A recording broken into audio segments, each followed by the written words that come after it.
કચ્છી ગામથી મુકેશભાઈ પટેલ અને રંજનબેનના લાડકવાયા દીકરા તેજસ કુમારનો બર્થડે હોય અને મારે ગાવું હોય ત્યારે કેવું ગવાય?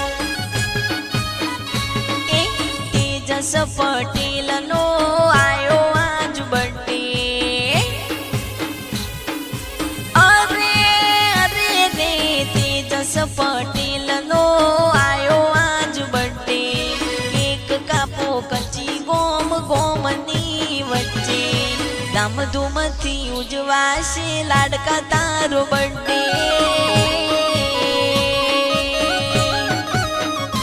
એ દુઆ છે અમારી સદા હસતો રહે ચહેરો, દુઆ છે અમારી સદા હસતો રહે ચહેરો, હેપી બર્થડે જીઓ વર્ષો હજાર।